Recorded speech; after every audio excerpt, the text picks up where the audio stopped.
یہ جو فکر و فن کی ہے داستاں، یہ جو ذکر علم و شعور ہے جو روشنی میرے جارسو، میرے ہم سخن کا کمال ہے۔ پروگرام ہم سخن کے ساتھ عاطف بٹ کا سلام قبول کیجیے۔ اردو ادب میں غزل کو ایک خاص اہمیت حاصل ہے۔ اسی طرح سے غزل، نظم یا نثر میں جو کچھ لکھا جاتا ہے ان کو سمجھنے کے لیے تنقیدی تھیوریوں کو بھی بہت اہمیت حاصل ہے۔ آج ہم نے ان دونوں موضوعات پر بات کرنے کے لیے اردو کے دو معروف استادوں کو زحمت دی ہے۔ ان میں سے پہلے ڈاکٹر قاضی عابد ہیں، آپ بہاؤالدین زکریا یونیورسٹی سے وابستہ ہیں، اور دوسرے پروفیسر ڈاکٹر عابد سیال ہیں جو نمل یونیورسٹی سے وابستہ ہیں۔ آپ دونوں حضرات کا بہت شکریہ۔ ڈاکٹر صاحب، بات کا آغاز میں آپ سے کرنا چاہوں گا اور میں جاننا چاہوں گا کہ یہ ادبی تھیوریاں ہوتی کیا ہیں؟ دیکھیں، جو آج کے اس منظرنامے میں ادبی تھیوری کے نام سے ہم جس چیز سے ایک شناسہ ہیں یا واقف ہیں، وہ 1950 کے بعد جو ہے وہ مغرب میں فروغ پذیر ہوئی، اور اس سے پہلے ساختیات اور اس طرح کی نیو کرٹیسزم، نئی تنقید یا اس طرح سے کچھ تنقیدی دبستان موجود تھے۔ لیکن جو آپ کا بنیادی سوال ہے کہ ایک نقطہ نظر ادب کو پڑھنے کے لیے ہمیشہ سے موجود رہا ہے، اور ہمارا جو معلوم زمانہ ہے یا معلوم تاریخ ہے جس کو ہم پڑھتے ہیں، تنقید کی تاریخ ہے، اس میں افلاطون وہ پہلا آدمی ہے جو ادب کے حوالے سے کچھ سوالات فلسفے کے زمرے میں اٹھانے کی کوشش کرتا ہے، اور وہاں سے جو ہے وہ ایک ہم دیکھتے ہیں کہ تنقید میں تھیوری کا یا ایک نظریے کا یا نظریات کا جو ہے وہ ایک آغاز ہوتا ہے۔ تو افلاطون کے زمانے سے لے کر 20ویں صدی کے وسط تک جو ہے وہ مختلف افراد جو ہیں وہ ایک ایسے نظریات پیش کرتے رہے جن کے نام سے جو ہے وہ ان کے نظریات موسوم ہوئے۔ افلاطون نے کچھ باتیں کی، پھر افلاطون کے ایک بڑے شاگرد ارسطو نے جو ہے وہ اس کو بات کو آگے بڑھایا، پھر اس کے بعد ہم دیکھتے ہیں کہ لانجائنس ہے، پھر وہاں پہ قرون مظلمہ کا ایک زمانہ آتا ہے، اس کے بعد دانتے کچھ بنیادی سوال اٹھاتا ہے زبان اور شاعری کے حوالے سے۔ تو یہ سب مختلف نظریات تھے جو مختلف افراد اٹھاتے تھے۔ ہم یہ دیکھتے ہیں کہ 20ویں صدی کے آغاز میں جب مارکسی نظریات کا جو ہے وہ فروغ ہوتا ہے، تو وہ انفرادی ایک نقطہ نظر جو ہے وہ ایک اجتماعی نظریات میں جو ہے وہ ڈھلنا شروع ہوتا ہے، اور مارکسی تنقید جو ہے وہ بنیادی طور پر نظریہ سازی میں، اجتماعی نظریہ سازی میں جو ہے وہ پہلی بار ہمیں ایک مؤثر کردار ادا کرتی ہوئی دکھائی دیتی ہے۔ ادب کو پڑھنے کا ایک طریقہ جو ہے وہ بتاتے ہیں۔ پھر اس کے بعد 1950 کے لگ بھگ جو ہے ساختیات کا اور مابعد ساختیات کے جو نظریات سامنے آتے ہیں، تو وہ بنیادی طور پر اسی ایک توسیع ہیں۔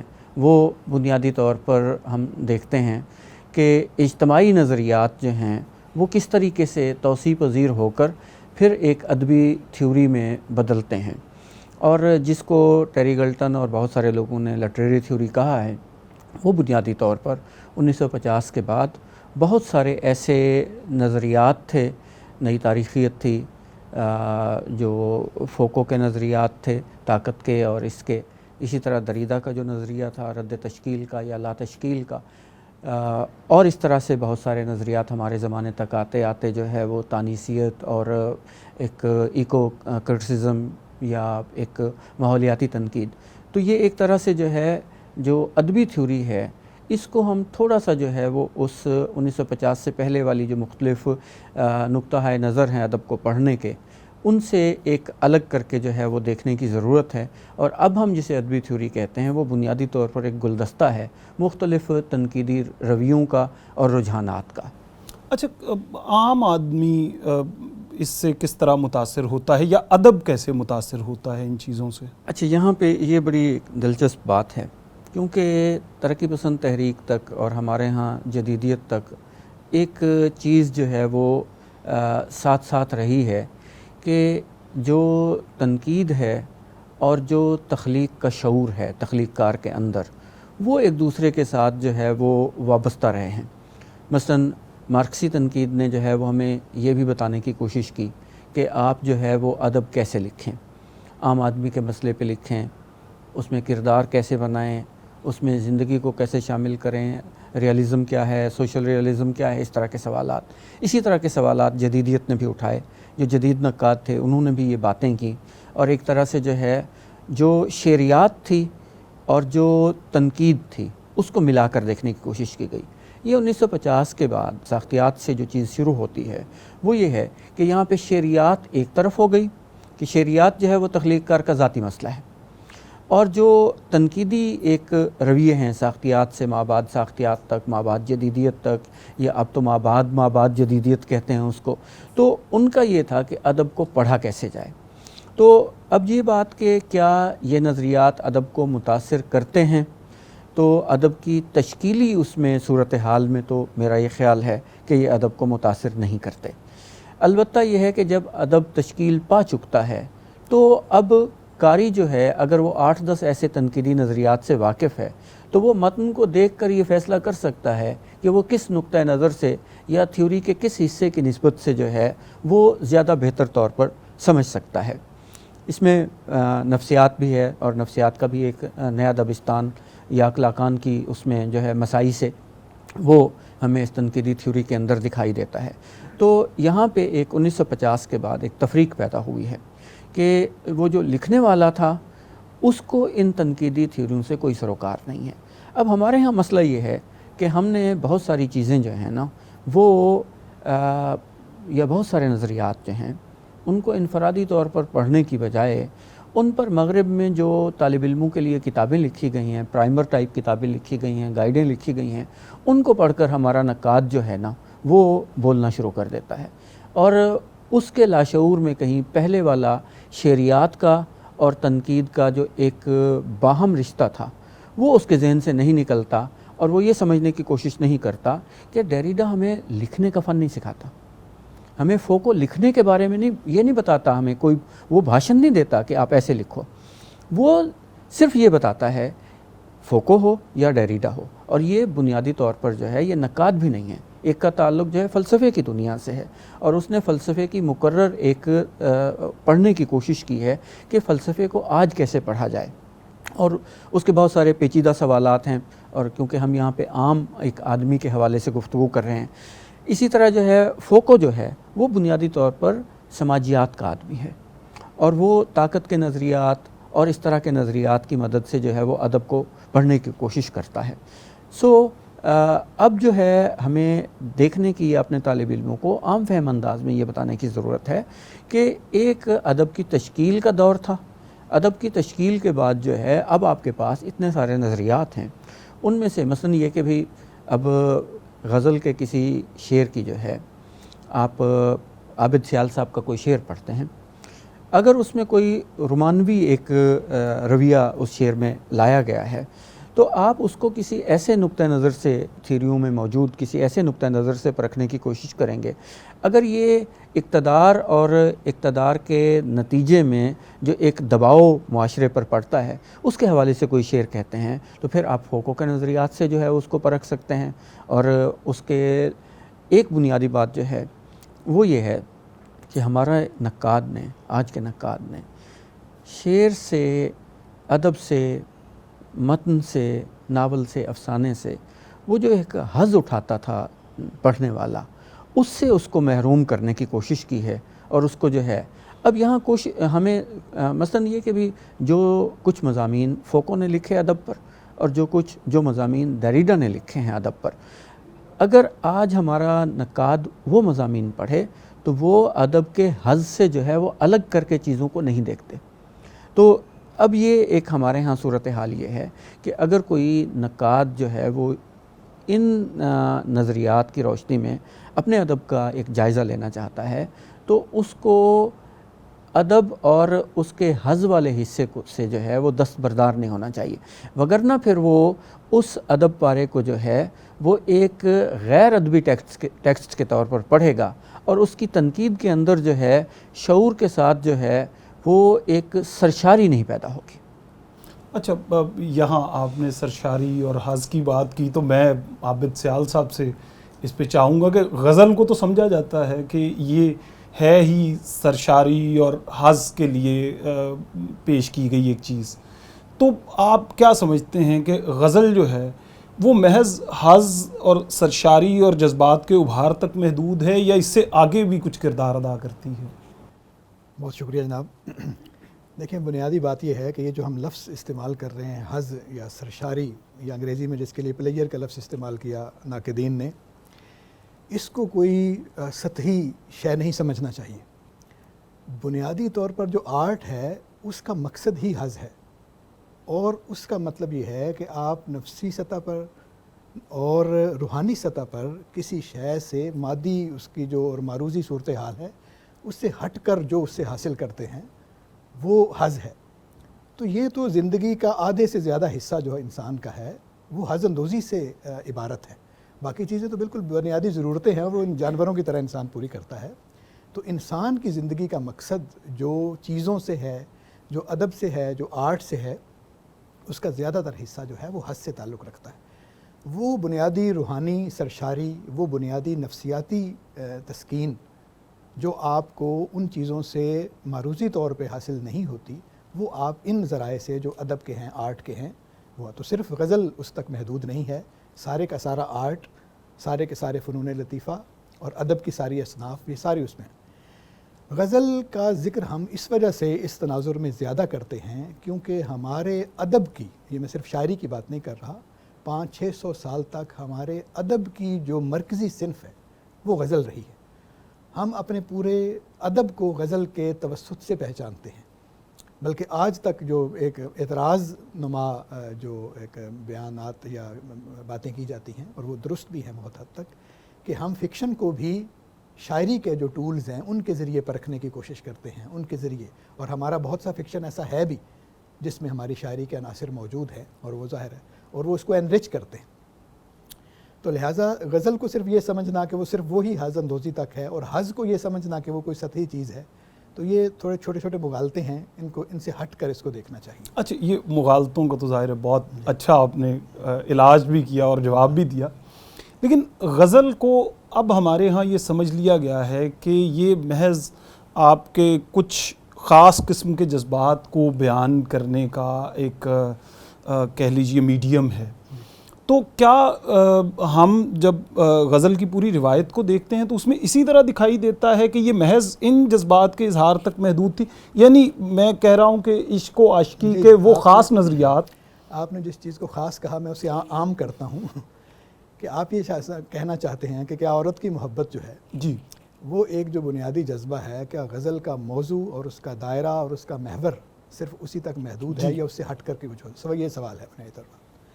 لیکن جب یہ آغاز ہوا تھا دنیا کی ادبیات میں، جب خاص طور پہ جو غزل کا لفظ عربی سے آیا ہے، تو امرؤ القیس وغیرہ یا جو باقی لوگ تھے اس زمانے میں بعد میں، تو انہوں نے عورت کی محبت کا کھلا جو تذکرہ ہے اس کے جو مضامین تھے اس کو غزل کا نام دیا. اور یہ ہمارے ہاں بھی جب یہ کہا گیا کہ یہ عورت سے سخن بزنا گفتن، عورتوں کی باتیں کرنا یا عورتوں سے باتیں کرنا، وہ اس کا مرکزی محور ہے یا ایسا ہے، تو یہ بنیاد تو ہے یہاں پر. اور میرا خیال ہے اس سے انکار کرنے کی بھی کوئی ضرورت نہیں ہے. غالب نے کہا تھا کہ ہر چند ہو مشاہدہ حق کی گفتگو، بنتی نہیں ہے بادہ و ساغر کہے بغیر.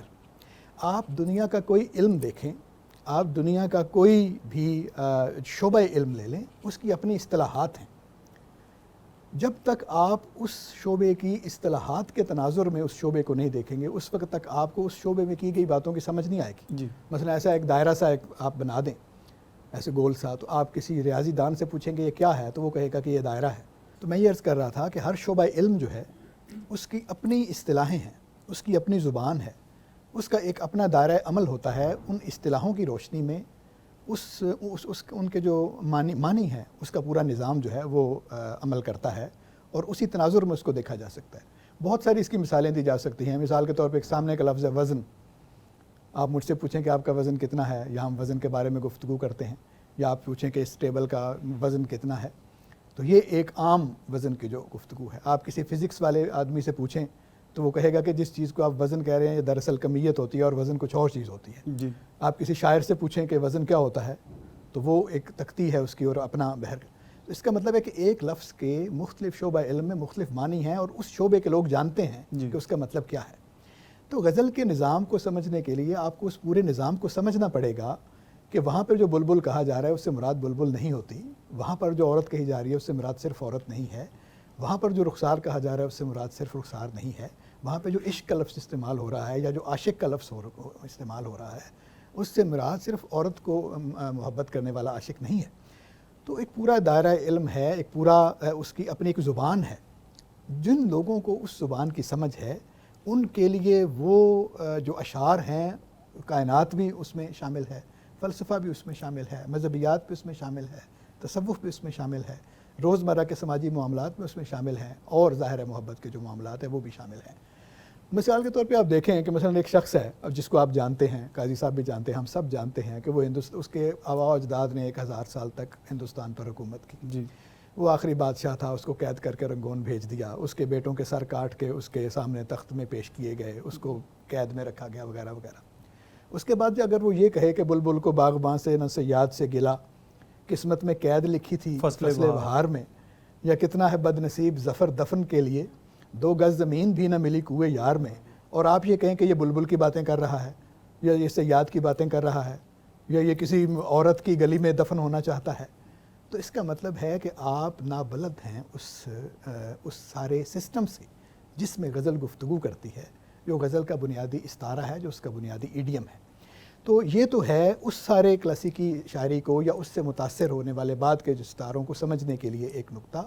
لیکن اس کے بعد غزل نے بہت سارے, فیض نے بالکل اور طرح محتسب کا مطلب اور کر دیا ہے, اقبال نے عشق کا مطلب اور کر دیا ہے. ٹھیک ہے, عشق دم جبرائیل, عشق دل مصطفیٰ, عشق خدا کا رسول, عشق خدا کا کلام. ٹھیک ہے, یہ کہتا ہے اقبال اس کے 10-15 سال بعد, جس سے پہلے حال ہی یہ کہتا ہے کہ اے عشق تو نے اکثر قوموں کو کھا کے چھوڑا, جس گھر سے سر اٹھایا اس کو بٹھا کے چھوڑا. تو مطلب ایک دور میں اسی لفظ کی حالت یہ ہو گئی ہے, اور اس کے بعد کا شاعر, فوراً بعد کا شاعر اس کو ریوائیو کرتا ہے. یہ بھی ایسا نہیں ہے کہ اقبال نے یہ معنی پہلے دیے ہیں پہلے. ٹھیک ہے, عشق تھا جو رسول ہو آیا, یہ میر کا مصرع ہے.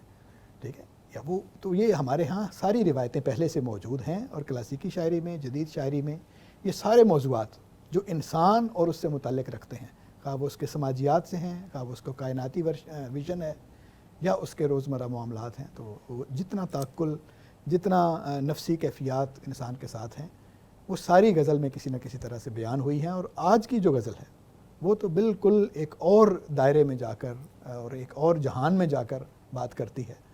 تو میرا خیال ہے کہ جو ہماری جو سمجھ ہے شاعری کی وہ کم ہو گئی, اس کے بعد غزل کو سمجھنے کی جو ہے وہ کم ہو گئی, معاشرے میں اس کا وہ مقام نہ رہا کہ اس کی طرف لوگ راغب ہوں. تو ظاہر ہے جیسے جیسے آپ دور ہوتے جاتے ہیں چیزوں سے, تو ان کے معنی بھی آپ سے منہ پھیر لیتے ہیں. تو یہی حال ہے جس کی وجہ سے یہ سوال پیدا ہوتے ہیں. یہ بہت اہم نقطہ ہے کہ معاشرے میں اس کے حوالے سے نقطہ نظر کیا بنا, اور پھر کس طرح سے ادب بھی معاشرے کے ساتھ ساتھ زوال پذیر ہو گیا. اس پہ ہم اپنی گفتگو ایک وقفے کے بعد جاری رکھیں گے. ناظرین, اردو غزل اور تنقیدی تھیریوں کے حوالے سے ہماری گفتگو جاری ہے. ایک وقفے کے بعد دوبارہ ملتے ہیں. یہ جو فکر و فن کی ہے داستاں, یہ جو ذکر علم و شعور ہے جو روشنی میرے جار سو, میرے ہم سخن کا کمال ہے. یہ جو فکر و فن کی ہے داستاں, یہ جو ذکر علم و شعور ہے جو روشنی میرے جار سو, میرے ہم سخن کا کمال ہے. وقفے کے بعد ایک بار پھر سے خوش آمدید. اردو غزل اور تنقیدی تھیوریوں کے حوالے سے ہماری گفتگو جاری ہے. قاری صاحب, ہم جب بات کر رہے تھے تو سیال صاحب نے توجہ اس طرف دلائی کہ ایک خاص طرح کی زبان ہوتی ہے, اس کو سمجھنے کا ایک خاص پیرایا ہوتا ہے, اور وہ آپ کو پھر ایک ایسا سانچہ عطا کرتا ہے کہ جس کے اندر جا کے آپ چیزوں کو سمجھ سکتے ہیں. ایسا نہیں ہوتا کہ باہر کھڑے ہوں اور آپ چیزوں کو سمجھ جائیں. ساختیات کی بحث بھی کچھ اس سے ملتی جلتی ہے. اصل میں بات یہ ہے کہ یہ جو چیزیں ہمارے پاس آئیں, جیسا کہ میں نے پہلے بھی عرض کیا, کہ ہم نے ان کو بہت گہرائی میں اتر کر دیکھنے کی بجائے جو ہے وہ ہم نے اسی سطحی انداز میں, مثلا ہمارا نقاد یہ سمجھتا ہے کہ اگر اس نے 4 دفعہ دال کا لفظ لکھا اور 6 دفعہ اس نے مدلول کہا تو اس کا مضمون ساختیاتی ہو گیا. تو ساختیاتی مضمون ایسے نہیں لکھا جاتا. اس کے لیے ہمیں اسی طرح کی ریاضت درکار ہے جس طرح رولاں بارتھ نے کی, یا جس طریقے سے جو ہے وہ. اور ہمارے ہاں تو دیکھیں, میں ایک بڑے پڑھے لکھے ناقدین ہیں یا اپنے آپ کو پڑھا لکھا ناقد کہتے ہیں, لیکن جب وہ یہ کہتے ہیں کہ ساختیات کا جو آغاز ہے وہ فرڈینینڈ ڈی ساشیور نے کیا, تو میرے جیسے لوگوں کو نہ بڑی کوفت ہوتی ہے. اس لیے کہ فرڈینینڈ ڈی ساشیور کے کبھی گمان میں بھی نہیں ہوگا کہ وہ لسانیات کے دائرے میں جن نئی باتوں کو جو ہے وہ رواج دے رہا ہے, یا جن نئی باتوں کو جو ہے وہ اپنے علم کا حصہ بنا رہا ہے, آگے چل کر انہوں نے بشریات کے اس میں دائرے میں, اور پھر جو ہے وہ ادبی تنقید کے دائرے میں, یا اس سے ذرا پہلے اساطیر شناسی کے دائرے میں انہوں نے کیا کردار ادا کرنا ہے. تو اب اس کو تو پتہ ہی نہیں ہے. اور جو سمجھیں کہ بھی پہلا آدمی جس نے ساختیات کو استعمال کیا ایک ادبی متن پر, اور وہ اساطیر کی شکل میں تھا, وہ تو لیوی سٹراس تھا. اور لیوی سٹراس نے جو ہے وہ طریقہ کار بتایا کہ جس طریقے سے جو ہے وہ فرڈینینڈ ڈی ساشیور جو ہے وہ ایک تصور پیش کر رہا ہے کہ ایک صوتیہ کیا ہوتا ہے, اسی طرح جو ہے وہ ہمیں یہ دیکھنا چاہیے کہ اسطورے کے اندر جو ہے یا متھ کے اندر ایک میتھیم کیا ہوتا ہے, اسی طرز پہ جو ہے وہ ہم اس کو کریں. اب ہمارے ہاں جو ہے وہ ان چیزوں کو پڑھے بغیر جو ہے وہ ہم نے, ہماری تربیت تنقید کے جس پرانے ماڈل میں ہوئی تھی وہی باتیں ہم نے جو ہے وہ مینو ان جو ہے وہ 2-4 مرتبہ ساختیات کی اصطلاحات کو استعمال کرتے ہوئے ایک وہ. اصل بات یہ ہے کہ دیکھیں جو لیوی سٹراس ہے اس کے سامنے مسئلہ یہ تھا کہ ان اساطیر کی تاریخ, ان اساطیر کا جغرافیہ اور یہ چیزیں اس کے پاس نہیں تھیں, اور کسی بھی پڑھنے والے کے پاس نہیں تھیں. اب اس نے کہا کہ کاغذ پر جو اسطورہ لکھی ہوئی ہے اس کو پڑھنے کا کیا طریقہ جو ہے وہ اپنایا جائے. اب رولاں بارتھ نے جب دیکھا کہ لیوی سٹراس اگر اساطیر کو اس طرح پڑھ رہا ہے تو میں اپنے زمانے کے لکھے ہوئے فکشن کو جو ہے وہ کیوں نہیں پڑھ سکتا. اب یہاں پہ ایک مسئلہ یہ ہے کہ بنیادی طور پر ساختیات جو ہے وہ اپنے تنقیدی ایک نظام میں فکشن کی تعبیر کرنے کی زیادہ اہلیت رکھتی ہے, لیکن ہمیں ایک سمجھیں کہ پرانے زمانے میں ہم فتوے دیتے تھے, ایک ہمارا مزاج اس طرح کا ہے, تو تنقید میں اور فتوے میں ہم فرق نہیں کرتے, اور ہم جو ہے وہ ایک طریقے سے ادب کی یا فن پارے کی وضاحت کرنے کی بجائے, اس کی ایک تعبیر کرنے کی بجائے ہم جو ہے وہ ایک اس کے بارے میں ایک عمومی ایک بیان جو ہے وہ جاری کرتے ہیں جو اس فتوے سے مماثل ہوتا ہے. تو ہمارے نقاد کو جو ہے وہ پہلے رولاں بارتھ سے جو ہے وہ یہ سیکھنا چاہیے کہ فن پارے کو جو ہے ساختیات کے تناظر میں جو ہے وہ کس طرح جو ہے وہ قاری کے سامنے لانا چاہیے.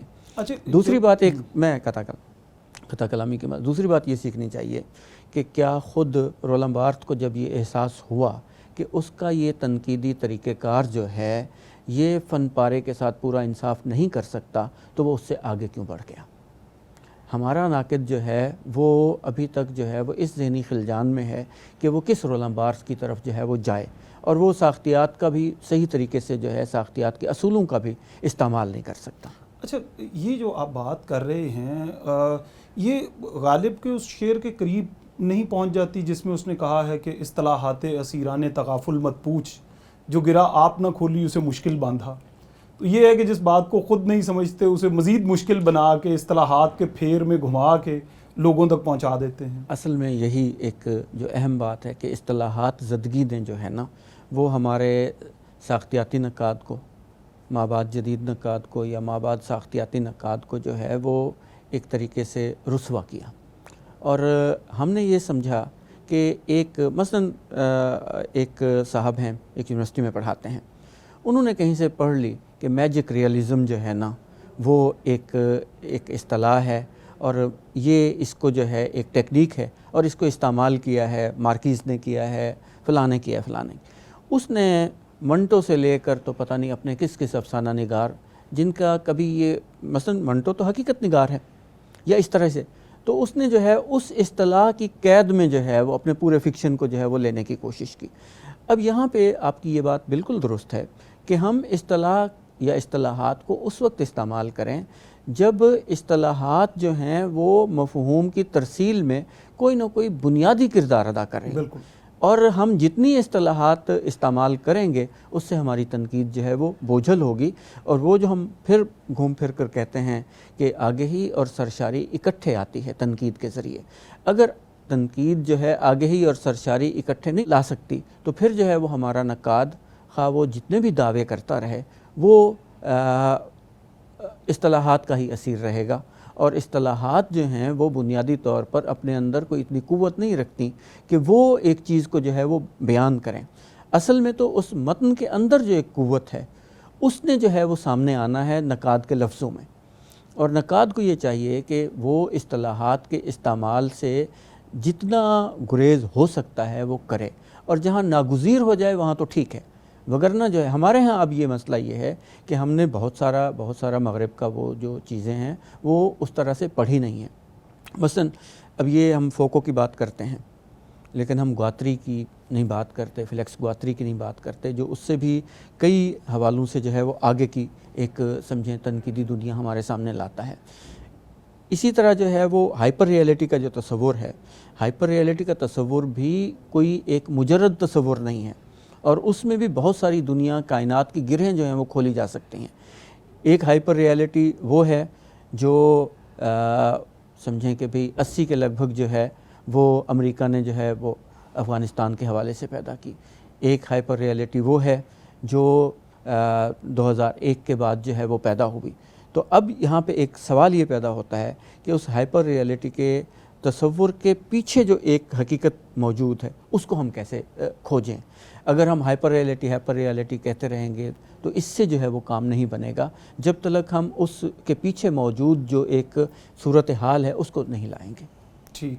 اچھا، یہ جو آپ کہہ رہے ہیں کہ اس کے پیچھے موجود جو اصل شے ہے اس کی کھوج ہونی چاہیے، آپ کیا سمجھتے ہیں کہ موجودہ زمانے میں نوم چومسکی نے اس میں کوئی کردار ادا کیا ہے؟ اس میں نوم چومسکی کا بہت بڑا کردار ہے، ہاورڈ زن کا بہت بڑا کردار ہے. اس میں ہمارے بالکل پڑوس میں جو ہے ارندھتی رائے کا جو ہے وہ بڑا کردار ہے، جنہوں نے ہمارے لیے ایک متبادل جو ہے وہ ایک بیانیہ یا ایک متبادل جو حقیقت جو ہماری نظروں سے جو ہے وہ ہائپر ریئلٹی کے ذریعے جو ہے وہ اوجھل کر دی گئی تھی، اس کو ہمارے سامنے جو ہے وہ لانے کی کوشش کی گئی. ابھی میں پڑھ رہا تھا اجمل کمال صاحب نے جو مضامین ان کے اپنا اردو میں وہ اردو کا روپ دیا انہیں، تو اس میں یہ ایک بات اس نے کی کہ سپر پاور کسی کا حلیف نہیں ہوتا، سپر پاور کو کوئی حلیف نہیں ہوتا، اس کے محض ایجنٹ ہوتے ہیں. تو اب یہ آپ دیکھیں کہ ایک چھوٹے سے جملے میں ان نے کس طریقے سے جو اس ہائپر ریئلٹی کو توڑ کر کہ جناب ہم سوچ رہے ہیں 1949 سے سوچ رہے ہیں کہ امریکہ ہمارا جو ہے وہ حلیف ہے، لیکن یہ کہ بھی پتہ چلا کہ اس وقت سے لے کر اب تک جو ہے ہم تو اس کے ایجنٹ ہیں. اور ہم نے اس کے سمجھیں کہ ایک مرتبہ جو ہم نے اس کے کہنے پہ جو ہے وہ روس کو کافر کہا، اور ایک مرتبہ ہم نے جو ہے وہ اس کے کہنے پر مسلمانوں کو جو ہے دہشت گرد کہا. تو اب یا تو اس وقت کوئی غلط بات تھی، یا جس طریقے سے جو ہے وہ گرم پانی کا یا اس طرح کے جو تصورات ہیں. اب اس کو توڑنے کے لیے جو ہے ہمیں دیکھنا ہوگا کہ ایک گریٹ گیم جو 300 سال سے جاری تھی، اور ابھی یہاں پہ سمجھیں جو لینن کا روس ہے اس سے بھی 200 سال پہلے کی اس کی روایت ہے. آپ یہ دیکھیں کہ بھی جو برطانیہ ہے ابھی اس نے پنجاب پر پوری طرح قبضہ نہیں کیا، اور وہ افغانستان سے لڑائی کرنے کے لیے کیوں چلا گیا؟ جی. تو یہ ایسے سوالات ہیں کہ جو ہمارے اس طرح کے، اور ہمارے اپنے ہاں بھی بہت سارے لوگ ہیں جن کے بارے میں ایک تنفر ہمارے ہاں پیدا کر دیا گیا ہے. ان کو اگر ہم پڑھیں تو ہم اس کریٹڈ ہائپر ریئلٹی سے باہر نکل کر اپنے بارے میں جو ہے وہ سوچ سکتے ہیں، اپنے مستقبل کے بارے میں سوچ سکتے ہیں. اور میں سمجھتا ہوں کہ جو نئی تاریخیت ہے وہ جس طریقے سے جو ہے وہ ادب کو اور تاریخ کو جوڑ کر ایک دیکھنے کی کوشش کرتی ہے، اس سے بہت سا ایک خاص طور پر فکشن یا شاعری کا ایک جو نظمیہ حصہ ہے، خاص طور پر راشد ہیں یا اور اس طرح کے شاعر ہیں، مجید امجد ہیں، ان کو ہم جو ہے وہ ان تصورات کی مدد سے جو ہے، ان تنقیدی تصورات کی مدد سے جو ہے وہ زیادہ بہتر طور پر سمجھ سکتے ہیں، مگر اس میں لگتی ہے محنت زیادہ. اچھا، یہ جو زیادہ محنت والی آپ نے بات کی، یہاں پھر میں سیال صاحب کی طرف آؤں گا کہ ہم بات کر رہے تھے ہائپر ریئلٹی کس طرح بنائی جاتی ہے اور اس کے پیچھے بہت کچھ ہوتا ہے.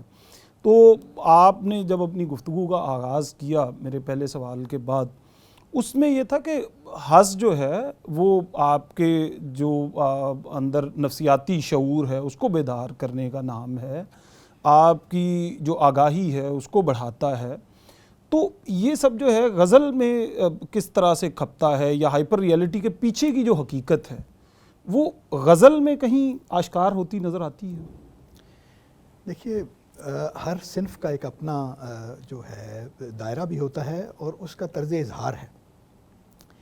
یعنی نہ تو چمٹ جانا چاہیے ان چیزوں سے. مثلاً آپ سمجھیں کہ ہمارا جو پرانے زمانے کا لباس تھا جی، اس کی اپنی ایک گریس ہے، اس کے اپنے جو ہیں خوبیاں ہیں، لیکن ایک وقت کے بعد اس کو ترک کر دیا گیا اور اس کے بعد نیا اس کی جگہ پر لباس آ گیا ہے جو اسی بنیاد پر قائم ہے، لیکن وہ نئے زمانے کا ساتھ دینے کے لیے یا اس کے تقاضے پورے کرنے کے لیے اپنی روایت کو برقرار رکھتے ہوئے بھی وہ موجود ہے. تو اسی طرح چیزیں آگے بڑھتی ہیں، کوئی بھی چیز جو ہے وہ رکی ہوئی نہیں ہے. تو یعنی جب آغاز ہوا ہے تو آپ دیکھیں غزل مرکزی صنف نہیں تھی. جی، مثنوی جو ہے وہ بڑی صنف تھی، دکن میں زیادہ پاپولر وہ تھی. جی، اسی طرح گیت کے جو اثرات ہیں وہ بہت تھے، نظم کی اور صورتیں جو ہیں وہ موجود تھیں. یا غزل خود ایک حصے کے طور پہ موجود تو تھی. ایک وقت میں آ کر غزل نے ایک مرکزی حیثیت اختیار کی، اور اس کے بعد جیسے جیسے وقت بدلتا گیا تو اس کے بعد اصناف جو ہیں، جو داستان تھی اس کی جگہ پہ افسانہ، ناول، یہ صورتیں آ گئی ہیں. تو اس بات سے گھبرانا نہیں چاہیے کہ کوئی نئی چیزیں آ گئی ہیں تو اس سے کیا غزل کو متاثر ہو جائے گی، یا غزل وہ کام نہیں کر رہی جو اب. اس کو کرنا بھی نہیں چاہیے. دیکھیں نا، غزل اس چیز کو ٹچ کرتی ہے جو معاشرے میں پہلے سے جس کا ایک ایڈیم تشکیل پا چکا ہوتا ہے، کیونکہ اس نے اشارت میں گفتگو کرنی ہے. جی، وہ صرف اشارہ کرے گی، باقی بات آپ پہلے سے سمجھے ہوئے ہیں. جی، تو جب تک نیا استعارہ بنانے کے لیے پہلے معاشرے میں اس کی ایک بنیاد بنے گی تو تب جا کر آگے وہ قبولیت اس کی ہوگی. بنے گی. تو دوسری اصناف یہ کام کرتی ہیں. ٹھیک ہے، ایک نظم ہے، مطلب قصیدہ تھا اس زمانے میں، مثنوی ہے، مرثیہ لکھا جاتا تھا، نظم کی اور صورتیں، یہ جو مسمت کی ساری صورتیں ہیں، مسدس وغیرہ اور مثلث اور یہ ساری چیزیں یہ لکھی جاتی تھیں، وصوت لکھا جاتا تھا، شعر و شعب تھا. یہ سب مل کر ایک فہم پیدا کرتے ہیں، ایک معنی کا نظام تشکیل دیتے ہیں جو تفصیل پسند ہے. وہ سب جب وہ معاشرے میں ایک پیدا ہو جاتا ہے اور اس کا ایک جوہر نکل کے آتا ہے تو پھر غزل کا شعر اس کی طرف صرف اشارہ کرتا ہے، اور وہ ایک اشارے کے ذریعے وہ پورے کا پورا معنی کا نظام آپ کی سمجھ میں آ جاتا ہے. تو لہٰذا ابھی تک مطلب 20ویں صدی نے، 19ویں صدی نے کچھ اس طرح کے جو معانی تشکیل دیے، غزل کے شاعر نے اس کی طرف اشارہ کیا. 20ویں صدی اور اب جا کر 21ویں صدی کی دیگر اصناف یہ سارا کچھ نظام کرنے میں مصروف ہیں. جب یہ سارا کچھ نظام پیدا ہو جائے گا تب ہم غزل سے یہ توقع رکھیں گے کہ وہ اپنے کسی نئے استعارے کے ذریعے، اپنے کسی نئے اشارے کے ذریعے اس پورے، جیسے ہائپر ریئلٹی کی اپنی بات، وہ ایک غزل میں ایک اس میں جا کے وہ بیان کر دیں، ایک شعر میں وہ بات بیان ہو جائے گی. اچھا، یہ اس کے اپنے حدود ہیں. تو کسی دوسرے کے ساتھ، کسی دوسرے صنف کے ساتھ اس کا مقابلہ کرنے کی ضرورت نہیں ہے. وہ اپنا کام کر رہی ہے، دوسری اصناف اپنا کام کر رہی ہے. یہ بات درست ہے، لیکن میں آپ کو ایک شعر سناتا ہوں. مثلا ایک ہائپر ریئلٹی کا تصور بھی جو ہے وہ ہر معاشرے میں یا ہر صدی میں، جیسا انہوں نے کہا کہ مختلف رہا ہے. مثلا ایک زمانے میں یہ تصور رہا کہ جو مذہبی لوگ ہوتے ہیں وہ پارسا ہوتے ہیں، اچھے ہوتے ہیں. اب حال ہی کا میں ایک شعر سناتا ہوں آپ کو جو اس ہائپر ریئلٹی کو، جو اس زمانے کی ہائپر ریئلٹی تھی، اس کو توڑتا ہے. اپنے جوتوں سے رہیں سارے نمازی ہوشیار، ایک بزرگ آتے ہیں مسجد میں خضر کی صورت. واہ!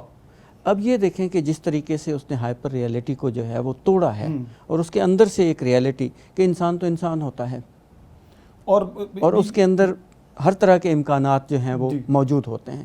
اسی طرح جو ہے وہ خود عابد سیال صاحب کے اپنے اشعار کے اندر جو ہے وہ ہمیں بہت ساری جو ہائپر ریئلٹیز جو ہیں ان کی ایک گرہ کشائی جو ہے وہ ہوتی ہوئی دکھائی دیتی ہے. اور حال ہی نے یہ جو آپ کہہ رہے ہیں کہ ہائپر ریئلٹی جو ہے اس کے پیچھے کی بات کی ہے، تو اب یہاں میرے خیال میں ہمارے ناظرین کے لیے بات دلچسپ ہوگی کہ حالی خود ایک مذہبی شخصیت ہے، ان کا ایک مذہبی تشخص ہے، لیکن اس کے باوجود وہ جو ہائپر ریئلٹی بن چکی ہے اس کو توڑنا بھی اپنا فرض سمجھتے ہیں، یا اس کے پیچھے جھانکنا اور لوگوں کو اس کے پیچھے دکھانا جو ہے وہ اپنا فرض سمجھتے ہیں۔ سیال صاحب، اگر اس تناظر میں دیکھا جائے جو آپ نے ابھی بیان کیا، تو غزل کا کینوس زیادہ وسیع نہیں بن جاتا کہ وہ جو بہت کچھ پیچھے ایک تہذیب اور ثقافت کا ڈھانچہ بن چکا ہے اس کو محض ایک اصطلاح کے ساتھ ایک شعر میں ایک مصرعے میں وہ پوری بات بیان کر دیتا ہے، اور آپ کے سامنے وہ صرف ایک اصطلاح یا ایک مصرعے یا ایک شعر کی شکل میں ہے، لیکن آپ کے ذہن میں وہ پورا ڈھانچہ ابھر کے آ جاتا ہے جیسے ہی آپ اسے پڑھتے ہیں؟ دیکھیے میں دہراؤں گا ذرا اس بات کو دوبارہ کہ ہمیں دیکھنا چاہیے کہ کس صنف کا سکوپ جو ہے وہ کیا ہے، اور کسی ایک صنف کے کوئی ایک سکوپ ہونے سے کسی دوسری صنف کے دائرے میں وہ داخل نہیں ہو جاتی اور نہ اس کو ڈسٹرب کرتی ہے۔ میں یہ جیسے پہلے عرض کیا کہ اب دیکھیں دنیا بھر میں اب بھی ایسے ہی ہے، پہلے بھی ایسے ہی تھا، خاص طور پہ ہمارا جو کلاسیکی سرمایہ ہے دانش کا، پوری دنیا کی دانش کی بات کر رہا ہوں، وہاں پہ بہت بڑی بڑی کتابیں لکھی گئیں، لیکن اس کے ساتھ ساتھ ہی ضرب المثل کی شکل میں، اقوال زرین کی شکل میں، تو یہ جو انکیپسولڈ قسم کی، یا اس کو آپ سمجھیں کہ چھوٹے کوزے میں بند کر دینا ہے دریا کو، اس کی ضرورت ہمیشہ سے رہی ہے کہ جب آپ ایک فہم حاصل کر لیتے ہیں تو ضرورت پڑتی ہے کہ آپ اپنے دور کا جو فہم ہے اس کو کسی چھوٹی چیز میں ایسے اگلے دور میں منتقل کرنے کے لیے اس کا حاصل جو ہے اس کو بیان کر دیں۔ تو ظاہر اس طرح کی ایک صنف کی ضرورت تو رہے گی، اور وہ موجود ہے ہمارے پاس غزل کی صورت میں، لیکن سارے کا سارا منظر جو ہے وہ غزل کے ذریعے بیان نہیں کیا جا سکتا۔ یہ اس کی کمی نہیں ہے، یہ اس کا دائرہ ہے کہ وہ اتنا ہی ہے، اور نہ یہ سمجھنا چاہیے اور نہ یہ کوشش کرنی چاہیے کہ غزل وہ کام کرے جو نظم کرتی ہے، نہ نظم سے وہ توقع رکھنی چاہیے کہ وہ کام کرے جو غزل کرتی ہے۔ تو میں یہ سمجھتا ہوں کہ جتنی چیزیں موجود ہیں اور جتنی باتیں کی ہوتی رہتی ہیں، تو جو معنی معاشرے میں ایک دفعہ رواج پا جاتا ہے، اس کا نیا زاویہ، اس کا نیا جو نقطہ نظر، اس کے بارے میں کوئی نئی جو اپروچ ہے جس کو مضمون کہتے ہیں، کسی نئے انداز سے اس کو بیان کرنے کا ایک طریقہ جو ہے وہ غزل میں موجود ہے، اور وہ شاعر لگاتار کرتے چلے جا رہے ہیں۔ اب مسئلہ یہ ہے، جیسے میں نے پہلے کیا، بنیادی جو ہمارے ہاں جو پرابلم ہے، یہ ساری باتیں یا یہ سب کچھ یہ خیالات پیدا ہونے کا، وہ یہ ہے کہ جو جتنا زیادہ مختصر طور پہ آپ کو یا کفایت لفظی کے ساتھ آپ کو، خواہ وہ نظم ہو خواہ وہ شاعری ہو اور نثر ہو، دونوں میں بیان کرنا ہو، آپ کو زبان کا اتنا ہی بڑا علم چاہیے۔ کفایت لفظی جو ہے وہ تب آپ میں آئے گی اگر آپ کو اعلیٰ ترین الفاظ کا شعور ہو، آپ بڑی بات کو تھوڑے لفظوں میں بیان کر سکتے ہوں۔ تو ہمارے ہاں جو زبان کی صورتحال ہے وہ بہت ناگفتہ بے ہے۔ اب آپ میرا اپنا جو ہمارا دور ہے اس کا اندازہ لگائیے کہ اب ہمیں ایک زبان بھی نہیں آتی، نہ ہمیں اپنی مادری زبان ٹھیک طرح سے آتی ہے، نہ ہمیں اردو ٹھیک طرح سے آتی ہے، نہ ہمیں انگریزی ٹھیک طرح سے آتی ہے۔ تو جب تک آپ کسی ایک زبان کا بھی بنیادی شعور حاصل نہیں کریں گے، اس وقت تک آپ کو اس کلچر کے ساتھ جڑنے میں جو آپ کا اپنا کلچر ہے، اس بات کو سمجھنے میں جو آپ کے اپنے معاشرے کی بات ہے۔ اب آپ دیکھیں، آپ کو اپنی زبان کے کتنے محاورے آتے ہیں۔ اردو کی بات یا انگریزی کی بات نہیں کر رہا، اپنی جو مادری زبانیں ہیں جن کی گود میں ہم بڑے ہوئے ہیں، اس زبان کا بھی کوئی محاورہ ہمیں نہیں آتا، ہم اپنی گفتگو میں استعمال نہیں کر سکتے۔ اسی طرح ہم وہ آخری نسل ہیں جنہیں محاوروں کے تھوڑے بہت معنی بھی پتہ ہیں، اس کے بعد معنی والی بات بھی ختم ہو جائے گی۔ تو جب تک کوئی زبان اپنا کلچر تشکیل نہیں دیتی، آپ دیکھیں مثلا لوگ سرائکی میں، آپ دیکھیں اتنی بڑی بیلٹ، ادھر جائیں آپ، ہزاروں کی تعداد میں وہاں پہ مشاعرے کو سننے والے آدمی موجود ہیں۔ تو وہ کیوں ہوتا ہے؟ وہ اس وجہ سے ہوتا ہے کہ شاعر جس زبان میں گفتگو کر رہا ہے، عام آدمی اس زبان کو سمجھ رہا ہے، اس کو سمجھ آ رہی ہے کہ یہ ہماری بات کر رہا ہے، یہ ہمارے لیے کہہ رہا ہے۔ اردو کا شاعر جو ہے وہ ایک فاصلے پر ہے، اور اس کی وجہ کیا ہے کہ آپ کو اپنی زبان جو ہے وہ سکھانے کا عمل، ہم فارسی سے دور ہو گئے جو اس کی بنیاد تھی، ہم ہندی سے دور ہو گئے جو اس کی بنیاد تھی، ہم پنجابی سے دور ہو گئے جو اس علاقے کی ایک بنیاد تھی، ہم انگریزی سے بھی دور ہو گئے کہ جو ہمیں بنیادی، ہم عربی سے بھی دور ہو گئے، ہر چیز سے عربی سے دور ہو گئے۔ تو زبان کی تشکیل میں جتنے عناصر ہیں، جب آپ لوگوں کو اس سے دور کر دیں گے اور اس کے بعد یہ سمجھیں گے کہ یہ نہ صرف زبان سمجھیں گے بلکہ زبان کے اعلیٰ ترین اظہارات کی جو باریکیاں اور لطافتیں ہیں ان کو بھی سمجھیں گے، تو یہ ایک ابس قسم کا جو ہے نا وہ ہے توقع ہے۔ تو اس وجہ سے جب تک آپ دو طریقے آپ کو کرنا پڑیں گے، یا تو آپ کو اپنی زبان کوئی اور رکھ لینی چاہیے، جو پھر وہ آپ رکھیں اس کو سیکھیں. جی میں نے چین میں پڑھایا ہے 2-3 سال تک وہاں پر. تو وہاں پہ مجھے وہاں کے طالب علموں نے مجھے بتایا کہ 12ویں جماعت تک یعنی 12 سال تک لگاتار ان کو چینی پڑھائی جاتی ہے وہاں پر. پہلے وہ اپنی زبان پوری طور پر ایک سبجیکٹ کے طور پر چینی کو سیکھتے ہیں, اس کے بعد جا کر وہ اس چینی کی کتاب کو پڑھنے میں, اس کے ادب کو پڑھنے میں. تو یہاں پہ ہمارے ہاں کیا ہوتا ہے کہ جتنے قواعد کے سوالات ہیں, جتنے زبان سیکھنے کے سوالات ہیں, ان کے سارا جو آپ کو ٹوٹیلٹی ہے اس میں 5 نمبر ہیں, 10 نمبر ہیں, جی اور استاد کہتا ہے کہ ان 5 نمبروں کو چھوڑو, آپ باقی چیزیں یاد کر لو, رٹا لگا لو. تو اس کا نتیجہ کیا ہے کہ جب لائف سکلز کی بات آتی ہے, جب معاشرے میں, زندگی میں آپ کو اس زبان کا استعمال کرنے کی ضرورت درپیش ہوتی ہے, تو آپ اسے جتنا آپ نے یاد کیا ہوا ہے اتنا آپ کو یاد ہے, اس کے بعد جب آپ اس کو عام استعمال ہے وہ آپ کو نہیں آتا. تو جب آپ کو زبان نہیں آئے گی اس وقت تک آپ عام جو لکھا ہوا ہے اس کو پڑھنے کے قابل نہیں ہیں. جو عام لکھا ہوا ہے اس سے ایک اوپر کے درجے پر ادب لکھا ہوا ہوتا ہے, اس کی اپنی ایک زبان ہے. وہ جو لکھا ہوا ہے اس سے شاعری کی زبان جو ہے وہ ایک درجہ اوپر ہوتی ہے. وہ جو پوری شاعری ہے غزل کی زبان اس سے بھی ایک درجہ اوپر ہے. تو اتنی لطافت والی جو چیز ہے جو ایک زبان میں لکھی ہوئی ہے, جس کا اپنا ایک غزل کی اپنی زبان ہے, تو جب ان ساری چیزوں کا علم جب تک نہیں ہوگا تو پھر آپ اس تک نہیں پہنچ سکیں گے.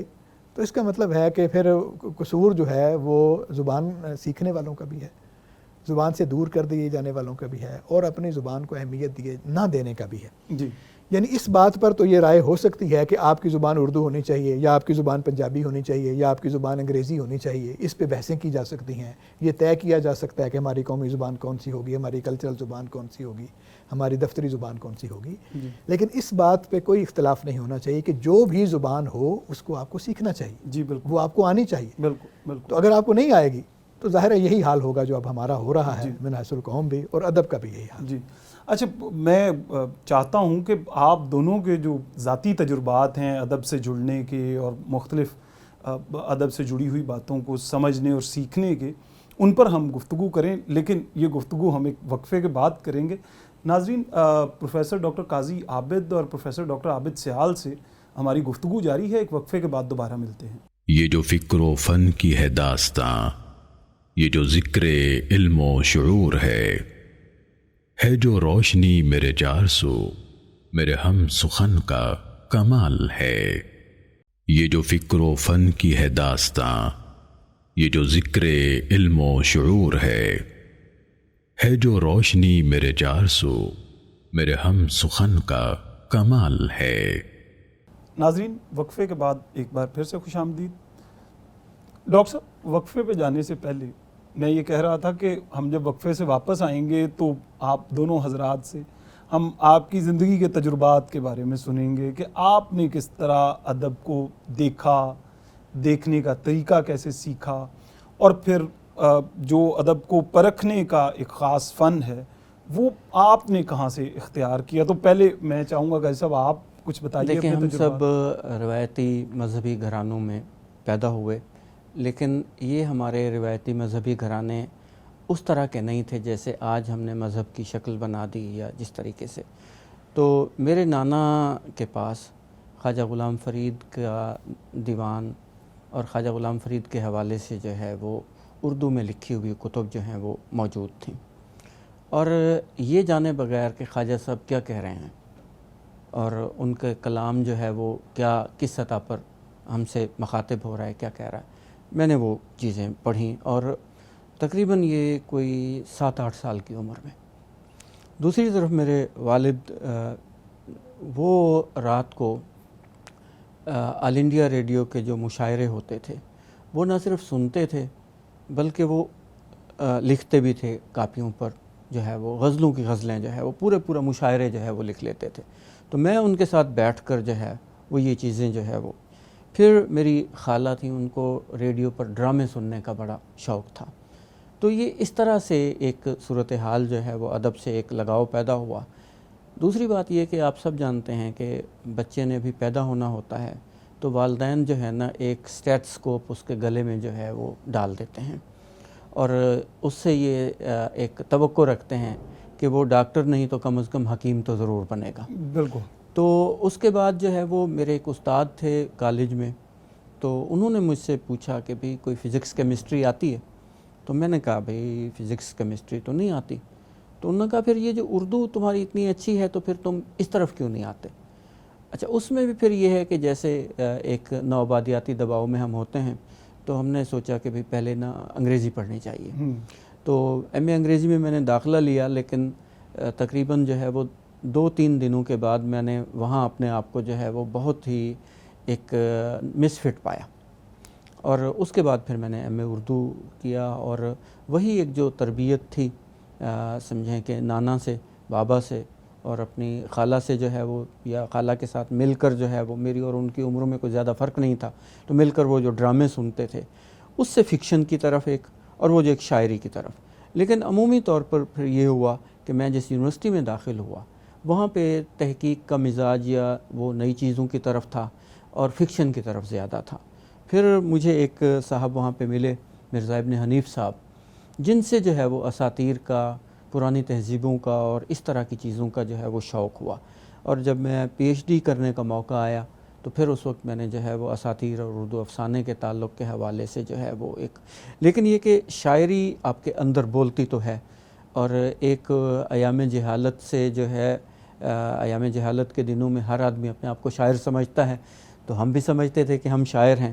یہ تو عابد سیال صاحب کا جو ہے وہ برا ہو جنہوں نے ہمیں بتایا کہ شعر کیا ہوتا ہے، اور اس کے بعد جو ہے وہ ہم نے شعر کہنا جو ہے وہ چھوڑ دیا جو ہے. اچھا یعنی اس سے پہلے آپ شعر کہتے رہے؟ بس اس طرح سے جو ہے وہ تھوڑا بہت. تو میں چاہوں گا کہ کچھ اپنا کلام اگر آپ عطا کریں. بس ایک مختصر سی جو ہے وہ ایک سرائیکی نظم جو ہے وہ میں سنانا چاہوں گا آپ کو جو ہے وہ. جی. نہ کر جانی چنتا نہ کر تینڈو بھاجتے کنتے ویسوں، نہ کر جانی چنتا نہ کر تینڈو بھاجتے کنتے ویسوں، تیکوں جے توں کوجی کوڑھی ہوندی ول بھی یہ وشواس کریں سونی لگتی. جے توں کوجی کوڑھی ہوندی ول بھی یہ وشواس کریں سونی لگتی، تو تا جانی سونی یہ جی ہتھ لیں تے کو ٹکا لگ دے تینڈو بھاجتے کنتے ویسوں. نہ کر جانی چنتا نہ کر تینڈو بھاجتے کنتے ویسوں، تے کو چھوڑن دھرم کو چھوڑن، دھرم کو چھوڑن بھرشٹ تھیون، بھرشٹ تھی تے کنتے ویسوں. نہ کر جانی چنتا نہ کر تینڈو بھاجتے کنتے ویسوں. واہ خوب.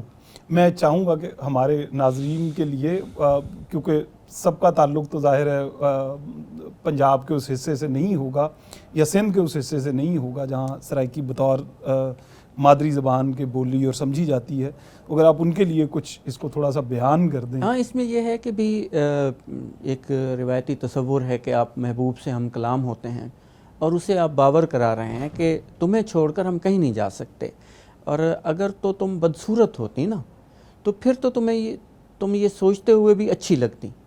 تم تو اتنی خوبصورت ہو کہ اگر میں تمہیں ہاتھ لگاؤں تو داغ لگ جائے گا، تو تمہیں چھوڑ کر جو ہے وہ میں کیسے کہیں جاؤں گا. پھر اگلے اس میں جو ہے وہ بند میں ہے کہ تمہیں چھوڑنا تو دھرم کو چھوڑنا ہے، اور دھرم کو چھوڑنے کا مطلب تو کہیں کا رہنا نہیں ہے، تو پھر تمہیں چھوڑ کر جو ہے وہ کہاں جایا جا سکتا ہے. خوب.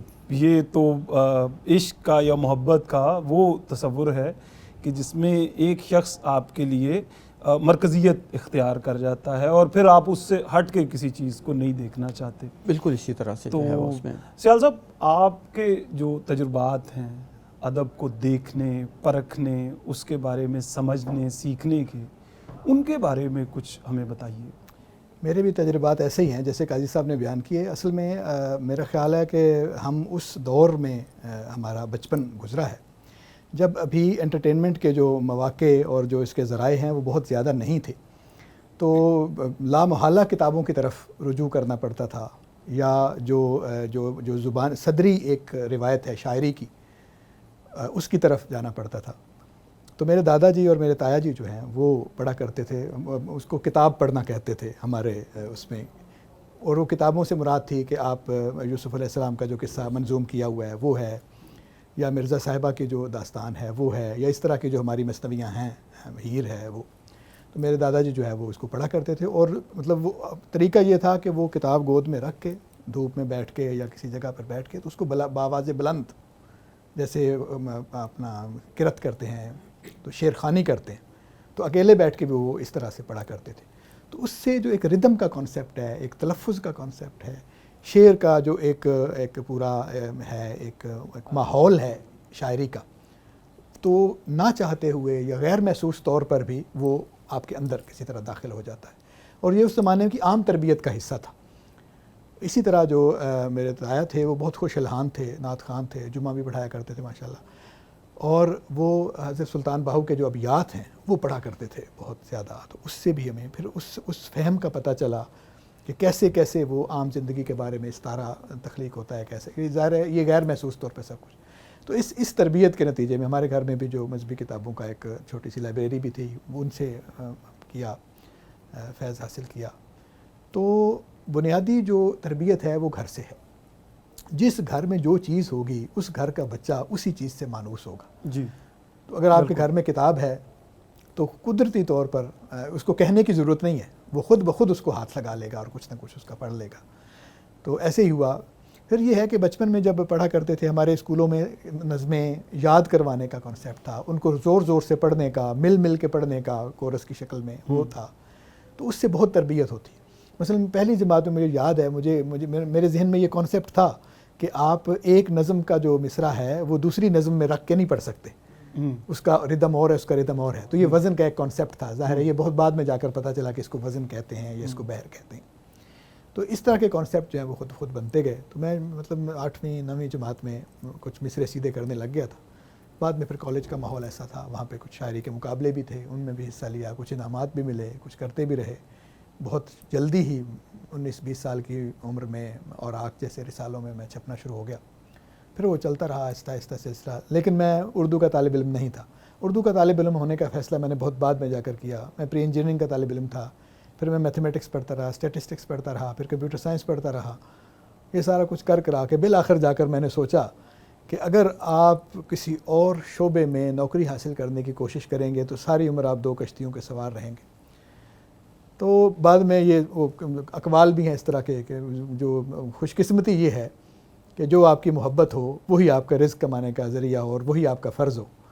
تو وہ قدرت نے بس یہ مہربانی فرمائی، تو انہی کتابوں سے ہی شوق تھا، انہی شاعری سے شوق تھا، اسی کو پڑھانے میں، اسی کو کرنے میں، اسی میں آگے۔ کوئی استاد بھی تھے جن سے آپ متاثر ہوئے اس سلسلے میں؟ ہاں جی بالکل، ہمارے شہر میں بہت سے ایسے لوگ تھے سینئرز جو جن سے ایک غیر رسمی طور پر بھی تھا اکتساب کا، لیکن میرے جو استاد ہیں باقاعدہ جن کو میں نے دکھائی ہیں کچھ چیزیں، ان کا نام پرویز بزمی تھا۔ وہ ہمارے شہر کے بہت اچھے شاعر تھے۔ اردو زبان کے نام سے ایک رسالہ تھا، اس کے مدیر بھی تھے، وہ پڑھاتے تھے۔ وکیل تھے پیشے کے اعتبار سے، لیکن وکالت انہوں نے بہت کم کی، تو بعد میں زمینداری کی طرف چلے گئے، تو ان کے پاس جایا کرتے تھے۔ بہت اچھے لکھنے والے تھے، بہت اچھے۔ آپ کا شہر سرگودا ہے؟ ہاں میں سرگودا سے ہوں، اور وہاں سے تو بہت نامور ہستیاں تو انہوں نے شروع میں ہی ہمیں یہ بتایا کہ اب وہ جو پرانا استادی شاگردی کا نظام ہے وہ اب نہیں رہا، تو مشورے کے لیے آپ کہیں، لیکن آپ اچھے شاعروں کو پڑھیں۔ تو آپ مطلب اس زمانے میں انہوں نے ہمیں بتایا کہ شکیب جلالی کو آپ پڑھیں، مجید امجد کو پڑھیں، راشد کو پڑھیں، فیض کو پڑھیں، یہ لوگ ہیں جن کو پڑھ کے آپ کچھ سیکھ سکتے ہیں۔ تو وہ زمانہ جس میں لوگ ابتدائی درجے میں شاعروں کو پڑھتے ہیں، پاپولر شاعروں کو پڑھتے ہیں، تو مجید امجد کی طرف میں راغب ہوا، شکیب جلالی کی طرف راغب ہوا۔ شکیب کی پوری کتابوں میں زبانی یاد تھی، مجید امجد کی شب رفتہ ساری کی ساری زبانی یاد تھی ایک زمانے میں۔ تو وہ پھر تربیت کا ایسا ایک سلسلہ بنا۔ وزیر آغا صاحب جو ہیں وہ ڈاکٹر وزیر آغا وہ موجود تھے، تو 5-7 سال ان کی محفلوں میں بیٹھنے کا موقع ملا، وہاں سے بہت کچھ سیکھا۔ جو کچھ آتا ہے آج وہ ان محفلوں کا جو فیضان ہے۔ اور وہیں سے آپ کو خود شعر کہنے کی ترغیب بھی ملی؟ ہاں نہیں، شعر میں اس سے پہلے سے کہتا تھا، کہتے تھے، اس شعر کہنے کی وجہ سے ہم وہاں پہنچے۔ ٹھیک ہے۔ تو بعد میں جو ہے وہ صرف شاعری نہ رہی، بلکہ یہ پتہ چلا کہ زندگی گزارنے کا طریقہ اور اس دنیا کو سمجھنے کا طریقہ، لوگوں کو سمجھنے کا طریقہ، وہ سارا کچھ جو ہے اس کا ایک طریقہ، ادب بھی ہے اس کا ایک رستہ۔ تو ظاہر ہے مذہب بھی اس کا ایک رستہ ہے، سائنس بھی اس کا ایک رستہ ہے، فلسفہ بھی اس کا ایک رستہ ہے۔ تو ہمارے لیے بنیادی طور پہ کہیں نہ کہیں آگے چل کے یہ سب راستے مل جاتے ہیں ایک دوسرے سے۔ تو جی، تو آپ کا اپنا جو کلام ہے اس میں سے اگر کچھ ہمارے ناظرین کے لیے آپ پیش کریں۔ میں 2-4 شعر پیش کرتا ہوں غزل کے۔ جو میسر ہے یہاں اتنا بھی اس پار نہ ہو، واہ، جو میسر ہے یہاں اتنا بھی اس پار نہ ہو، ایسی جلدی میں ادھر جانے کو تیار نہ ہو۔ واہ واہ واہ واہ، ایسی جلدی میں ادھر جانے کو تیار نہ ہو، دیکھ سوداگری دنیا کہ کچھ دیر کے بعد آہا دیکھ سوداگری یہ دنیا کہ کچھ دیر کے بعد تو طلبگار تماشا ہو تو بازار نہ ہو. بازار نہ ہو. واہ واہ، بہت خوب بہت خوب. دیکھ سوداگری یہ دنیا کہ کچھ دیر کے بعد کیا بات ہے. تو طلبگار تماشا ہو تو بازار نہ ہو. پیچ پڑتا ہے ابھی ریت میں اور پاؤں میں. واہ واہ واہ. پیچ پڑتا ہے ابھی ریت میں اور پاؤں میں. جس کنارے پہ لگا ہوں کہیں منجھدار نہ ہو. واہ واہ واہ. جس کنارے پہ لگا ہوں کہیں کہیں منجھدار نہ ہو. اور سرخی صبح سے سہمائے گئے خواب اور اب. واہ. سرخی صبح سے سہمائے گئے خواب اور اب آنکھ بیدار نہ ہو صبح نمودار نہ ہو. واہ واہ واہ. اور یہ عجب لوگ ہیں دیتے ہیں تو اتنی تکریم. واہ. واہ یہ عجب لوگ ہیں دیتے ہیں تو دیتے ہیں تو اتنی تکریم. کچھ کو منظور نہ ہو کچھ کو سزاوار نہ ہو. واہ واہ واہ واہ. کچھ یہ کو عجب منظور لوگ نہ. ہیں آہا. دیتے ہیں تو اتنی تکریم. کچھ کو منظور نہ ہو کچھ کچھ کو سزاوار نہ ہو. یوں اتاریں تجھے دل سے کہ تیرے جانے کے بعد. واہ. یوں اتاریں تجھے دل سے کہ تیرے جانے کے بعد آنکھ بوجھل نہ رہے دل پہ کوئی بار نہ ہو. واہ واہ. اور کئی صاحب ایک سے ایک یہاں حلقہ زنجیر لطیف. واہ واہ واہ. ایک سے ایک یہاں حلقہ زنجیر لطیف. پہلی ہی نرم کلائی کا گرفتار نہ ہو. واہ واہ واہ. پہلی ہی نرم کلائی کا گرفتار نہ ہو. واہ. اور آخری شعر یہ ہے کہ چھوڑ رغبت کی اداکاری یہ ممکن ہی نہیں. واہ. چھوڑ رغبت کی اداکاری یہ ممکن ہی نہیں. طبع شاعر کی ہو موجود سے بیزار نہ ہو. بیزار نہ واہ ہو. واہ واہ. چھوڑ رغبت کی اداکاری واہ. یہ ممکن ہی نہیں. واہ. طبع شاعر کی ہو اور موجود سے بیزار نہ ہو. بیزار نہ ہو. واہ بہت خوب. اب آپ دیکھیں نا کہ اس غزل کے مطلع میں اور آخری شعر دونوں ہائپر ریئلٹی کو توڑتے ہوئے دکھائی دیتے جی ہیں. اسی طرح جو ہے بالکل بالکل. اور ہم بنیادی طور پہ آج کے اس پروگرام میں بات بھی یہی کرنا چاہ رہے تھے کہ ادب جو ہے وہ محض سامنے کی بات نہیں ہے. ایسا نہیں ہے کہ جو بات کہی جا رہی ہے وہ میں پھر کہنا چاہوں گا کہ حظ کا وہ جو غلط تصور لوگوں کے ذہنوں میں رائج ہو گیا ہے وہ اس طرح کی بات نہیں ہے. غلط نہیں ہے وہ محدود اور سطحی ہے. محدود اور سطحی وہاں سے بات شروع ہوتی ہے. جی بالکل. بچہ جو ہے نا وہ بھی حظ اٹھاتا ہے پھر لڑکا حظ اٹھاتا ہے جی. پھر نوجوان حظ اٹھاتا ہے پھر جوان آدمی حظ اٹھاتا ہے. ٹھیک ہے پھر پختہ عمر کا آدمی حظ ہے. ٹھیک ہے پھر ایک بزرگ. تو جیسے جیسے آپ کی عمر بڑھے جیسے جیسے آپ کا دماغ بڑا ہو جیسے جیسے آپ کے علم میں اضافہ ہو آپ کے حظ اٹھانے کی سطح میں بھی اضافہ ہونا چاہیے. اگر آپ کہیں رک گئے ہیں تو یہ ایک اب نارمل صورت ہے. جی بالکل. اور شاید ہمارے معاشرے کے ساتھ یہی ہوا ہے کہ ہم اس اپنی اب نارملٹی پہ شاید قانے ہو گئے ہیں اور ہم وہیں ٹھہر گئے ہیں. تو وہ کوئی غلط نہیں ہے. نو عمری میں ٹھہر گئے ہیں اور اس سے آگے نہیں بڑھ سکے. میری خواہش ہے کہ ہم اس پہ مزید بات کریں لیکن ہمارے پاس چونکہ وقت محدود ہے تو ہم اس سلسلے کو مزید آگے نہیں بڑھا پائیں گے. لیکن ہم نے جو بات کی قائد صاحب آپ کے ساتھ اور سیال صاحب آپ کے ساتھ اس میں بہر طور ہمارے ناظرین کے لیے بہت کچھ سیکھنے کو بھی تھا اور بہت کچھ غور کرنے کو بھی تھا. ادب کو دیکھنے کا ایک نیا سلیقہ ایک نیا کرینہ ایک نیا زاویہ بہر طور ہم نے ان کے سامنے رکھا. اس سے آگے وہ کیا نتیجہ اخذ کرتے ہیں یا کس ڈگر پہ چلتے ہیں یہ تو بہر طور ہر شخص کی ایک انفرادی اختیار کی بات ہے اور یہ اس کا حق بھی ہے. یہ اس کا حق بھی ہے. میں آپ دونوں حضرات کا بہت ممنون ہوں کہ آپ نے ہمیں وقت دیا اور اس نشست میں ادب کے حوالے سے بہت سے صحیح تصورات کی طرف دیکھنے کا موقع بھی دیا اور بہت سے غلط تصورات پہ غور کرنے کا موقع بھی دیا کہ کس طرح سے وہ جو ہمارے ہاں ایک پیراڈائم بن چکا ہے ایک دائرہ بن چکا ہے اس کو توڑ کے باہر نکل کے کچھ اور چیزوں کو بھی دیکھا جا سکتا ہے. ناظرین پروفیسر ڈاکٹر قاضی عابد اور پروفیسر ڈاکٹر عابد سیال سے ہماری گفتگو اردو غزل اور تنقیدی تھیوریوں سے چلتی ہوئی معاشرے اور ادب تک آئی اور پھر ان کے اپنے جو تعلیمی اور ادبی اسفار تھے ان تک گئی. اس کے ساتھ ہی اپنے میزبان عاطف بٹ کو اجازت دیجیے. اللہ حافظ. یہ جو فکر و فن کی ہے داستاں یہ جو ذکر علم و شعور ہے جو روشنی میرے جار سو میرے ہم سخن کا کمال ہے.